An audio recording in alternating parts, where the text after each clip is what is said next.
Hello everyone, welcome back to the channel. Hope you all are doing good, great and fine. So आज की इस video में, जैसे कि आपको स्क्रीन पर दिख रहा है, हम डिस्कस करने वाले हैं हमारे इकोनॉमिक्स के सिलेबस को, जो कि हमारा रहने वाला है 2023 एंड 24 में, और ये है हमारा क्लास 11th के लिए। तो यहाँ पे हम डिटेल में डिस्कस करेंगे कि वो कौन कौन से टॉपिक्स हैं जो आपके सिलेबस में आपको कवर करने रहते हैं। तो ये हमारी जो PDF है, ये CBSE ने अपनी वेबसाइट पे दी थी। मैं इसको टेलीग्राम चैनल पे डाल दूंगा।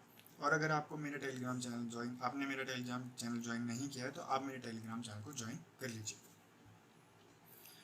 तो जैसे कि हमें पता है कि हमारी जो थ्योरी का पोर्शन रहता है वो 80 मार्क्स का रहता है, और जो हमारा प्रोजेक्ट का पोर्शन रहता है वो 20 मार्क्स का रहता है। हमारी थ्योरी 80 मार्क्स की रहती है और हमारा प्रोजेक्ट 20 मार्क्स का रहता है। ठीक है। अब हमारी जो इकोनॉमिक्स है वो दो बुक्स में डिवाइडेड है। ठीक है। दो बुक्स कौन सी हैं? एक तो है हमारी स्टैट्स की और दूसरी है हमारी माइक्रो। बहुत पहले यहाँ पर स्टैट्स और इंडियन डेवलपमेंट होता था। अब ये चेंज हो चुका है और इंडियन डेवलपमेंट को उठाकर डाल दिया है 12th में, और यहाँ पर उठाकर डाल दिया है माइक्रो को। तो सबसे पहले हमारा यूनिट में पार्ट ए आएगा, जिसमें हमें स्टैट्स फॉर इकोनॉमिक्स पढ़नी होती है। और यहाँ पे हमारे पास तीन चीज़ें हैं। एक तो introduction, collection, organisation and presentation of data, statistical tool and interpretation. Statistics से आप कहीं ना कहीं फेमिलियर होंगे। क्यों? क्योंकि आपने ये पहले कहीं ना कहीं अपनी मैथ्स में पढ़ी है, 9th या 10th में। ठीक है। बस वैसी ही चीज़ें आपको यहाँ पे पढ़नी है। बस आपको क्या डिफरेंस नज़र आएगा, आपको कुछ चीज़ें आपके इकोनॉमिक्स से रिलेट करके पढ़ाई जाएंगी।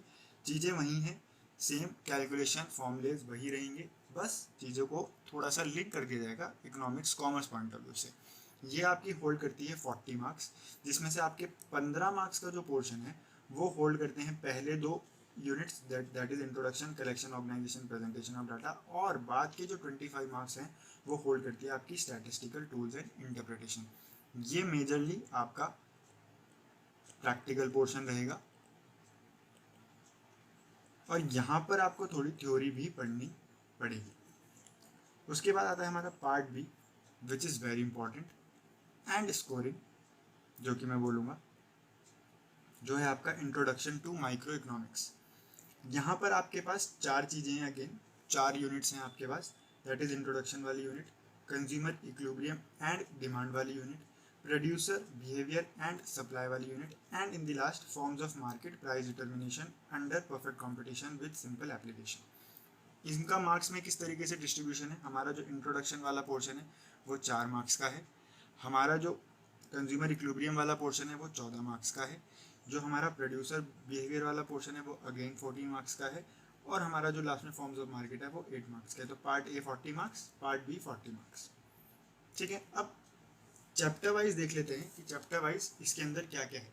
तो अगर मैं बात करूँ स्टैट्स में, तो सबसे पहले हमारा चैप्टर आता है इंट्रोडक्शन, और इसमें हमें जानने को मिलता है कि इकोनॉमिक्स क्या होती है, उसका मीनिंग क्या होता है, स्कोप क्या होता है, फंक्शन क्या होता है, इंपॉर्टेंस क्या होता है, स्टैटिस्टिक्स इन इकोनॉमिक्स, इकोनॉमिक्स में स्टैट्स के क्या स्कोप, फंक्शन और इंपॉर्टेंस। उसके बाद डाटा को हम जब कलेक्ट करते हैं, ऑर्गेनाइज करते हैं, प्रेजेंट करते हैं, वो सारी चीज़ें आती हैं हमारी यूनिट 2 में। तो यहाँ पे आपको अलग अलग चैप्टर देखने को मिलेगा, that is collection of data, organisation of data and presentation of data. तो चैप्टर चैप्टर एंड चैप्टर। ठीक है। उसके बाद आता है हमारी unit 3, that is statistical tool, जो मैंने आपको बोला कि ये मेजरली हमारा प्रैक्टिकल पोर्शन है। ये हमारा प्रैक्टिकल पोर्शन है। ठीक है। इसमें आपको न्यूमेरिकल प्रॉब्लम्स और उसके सॉल्यूशन और उसकी इकोनॉमिक इंटरप्रिटेशन पे ध्यान देना होगा। यहाँ पे हमें मीन मीडियन मोड पढ़ना होता है, कोरिलेशन पढ़ना होता है, इंडेक्स नंबर पढ़ना होता है।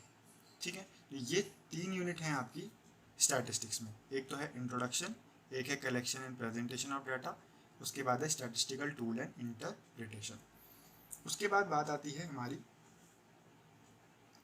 माइक्रो इकोनॉमिक्स की, जिसको अगेन 4 यूनिट्स में डिवाइड किया गया है। लेकिन चैप्टर्स किस तरीके से हैं? चैप्टर्स इस तरीके से हैं। सबसे पहले आपको बताया जाएगा कि माइक्रो इकोनॉमिक्स क्या होती है और मैक्रो इकोनॉमिक्स क्या होती है। इन दोनों के मीनिंग के बारे में समझाया जाएगा और इन दोनों के डिफरेंस को स्टडी करना होगा। उसके बाद आपको पॉजिटिव और नॉर्मेटिव इकोनॉमिक्स के बारे में बताया जाएगा।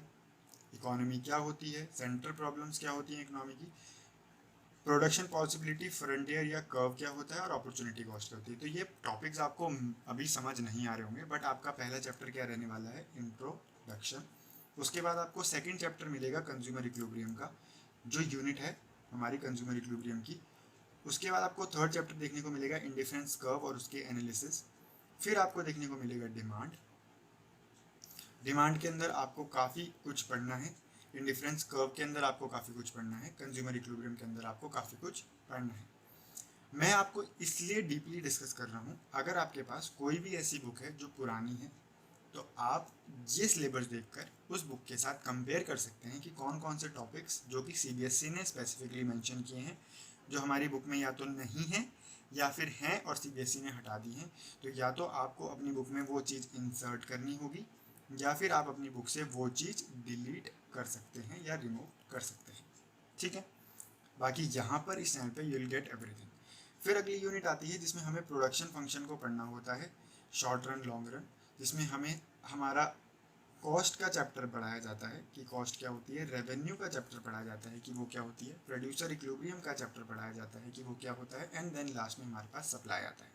तो अभी तक मैंने आपको कितने चैप्टर बताए, chapter 1, chapter number 1, chapter number 2, chapter number 3, chapter number 4। उसके बाद हमारा आ जाएगा यहाँ पे chapter number 5, chapter number 6, chapter number 7 and 8। फिर हमारे पास आ जाता है perfect competition market price determination, जो मार्केट फैक्टर्स वाली बात थी, वो है चैप्टर नंबर 9 एंड 10। तो मेजरली आपको 9-10 चैप्टर माइक्रो में पढ़ने हैं और ऑल इन ऑल 9-10 चैप्टर ही आपको स्टैट्स में पढ़ने हैं। उसके बाद आपके प्रोजेक्ट वर्क की जो भी गाइडलाइंस हैं वो आपको स्कूल में बता दी जाएंगी कि आपको प्रोजेक्ट वर्क में क्या करना है। फॉर स्पेसिफिकली फॉर 11th-12th के लिए भी आपको आपके स्कूल में ही बता दिया जाएगा कि आपको किस तरीके से वो 20 मार्क्स के लिए प्रिपेयर करना है। तो ये हमारा इकोनॉमिक्स का सिलेबस है। 11th की इकोनॉमिक्स बहुत ईजी है, ऑल्दो 12th की भी ईजी है, बट कंपेरेटिवली अगर देखा जाए तो 11th में हमारे पास मेजरली बहुत ज़्यादा प्रैक्टिकल पोर्शन है और हम इकोनॉमिक्स में बहुत अच्छे से मार्क्स स्कोर कर सकते हैं। जल्दी आपको इस चैनल पे इस सेशन के लिए 23-24 के लिए यहाँ पर क्लासेस मिलनी शुरू हो जाएंगी for all the subjects. Account की क्लास ऑलरेडी अपलोड हो चुकी है, इकोनॉमिक्स की क्लास भी मैं जल्दी से अपलोड करनी शुरू कर दूंगा। I am going to start with micro economics and फिर हम बिजनेस के सिलेबस को भी डिस्कस करके बिजनेस की क्लासेस को भी स्टार्ट कर देंगे। ठीक है, तो होप आपको ये वीडियो पसंद आई हो, आपको आपके सिलेबस के बारे में थोड़ा ओवरव्यू मिल गया हो। अपने दोस्तों के साथ इस वीडियो को जरूर शेयर करें। अगर आप चैनल पर नए हैं तो चैनल को सब्सक्राइब करें, वीडियो पसंद आए तो वीडियो को लाइक करें एंड कमेंट करके जरूर बताएं कि आपको वीडियो कैसी लगी। अगर आपने यहाँ तक वीडियो देख ली है तो thank you for watching this video. Stay connected, stay fit and stay happy. जय हिंद।